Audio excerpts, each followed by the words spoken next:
All of our post drivers come with a spring-loaded post holder. So you open it up, and then you'll raise your ram, put your post in there, and then you close this, and that'll hold the whole post against the ram as you're driving.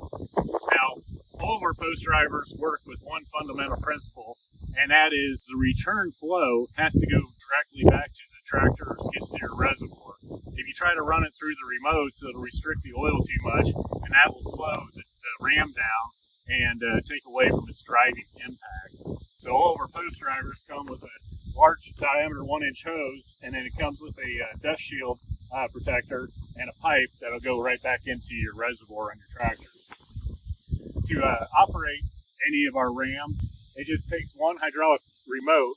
We have just a 1/2-inch hose that'll plug into one of your hydraulic remotes, and all that's doing is supplying hydraulic oil pressure to raise the ram. Like I said, when you let the ram fall, all the oil goes to this big hose and directly back to your reservoir with no restrictions, and that's how we gain the acceleration. All of our rams, too, have springs on them, and they're located inside the backside of the I-beam, and the springs, as they extend, will help supply force to accelerate that ram when it falls.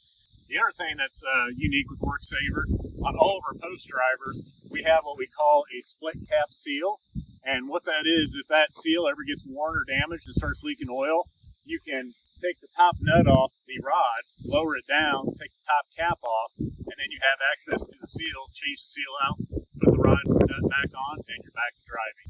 So we try to make our drivers where they're serviceable in the field. You don't have to return to the shop, change a spring or a seal, and stay on the job site and keep driving post. Now, another unique function with Worksaver post drivers is we actually use a pin with an R-clip to set the height on the legs. When you're driving with any Worksaver postal digger, you want the driving unit to sit on the ground.